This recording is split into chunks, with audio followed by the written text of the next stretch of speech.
ప్రభువునందుంటున్న ప్రియ దేవుని బిడ్డల, తప్పిపోయిన తన కుమారుడు తన తండ్రి వైపు తిరిగాడు. దేవుని మాట లోబడని యోనా దేవుని వైపు తిరిగాడు.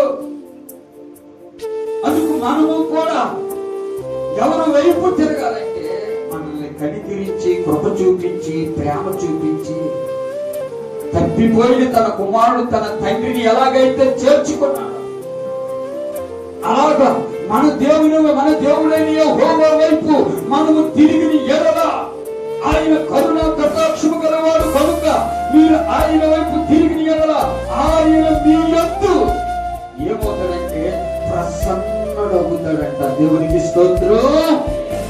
అందుకు యోనా వలె ఒకవేళ దేవుని మాట వెనక మనం ఒకవేళ ఉన్నాము, తప్పిపోయిన తన కుమారుడు వలె, ఆ కుమారుడు వలె ఒకవేళ తండ్రికి విధేయత లేక, వినయం లేక, భయం లేక, భక్తి లేక, విశ్వాసం లేక, నిరీక్షణ లేక ఒకవేళ ఆ కుమారుడు వెళ్ళిపోయినట్లు మన దేవుడైన యెహోవాకి ఒకవేళ దూరం అయిపోయినేమో, ఇప్పుడైనా ఇకనైనా ఈ క్షణమందైనా దేవుని వైపు మనము తిరిగితే ఆయన ఎలాంటి వాడంటే కరుణా కటాక్షము కలిగిన వాడు.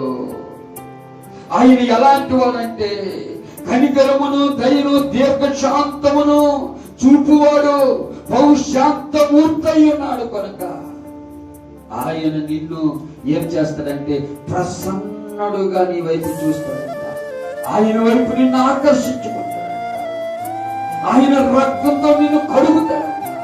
ఆయన నీ కొరకు ధారపోసిన ఆ ప్రాణాన్ని చూసి, ఆ రక్తాన్ని చూసి, ఆ కరుణా కటాక్షము కలిగిన ఆ దేవుని వైపు నీవు తిరిగితే, ఆయన దగ్గరికి వస్తే, ఆయన చిత్తములో ఉంటే, ఆయన ఉద్దేశాన్ని నెరవేరిస్తే ఆయన నిన్ను నీ వైపు ప్రసన్నుడగు దేవుడుగా ఆయన నీకును నాకును తోడై ఉన్న దేవుడు.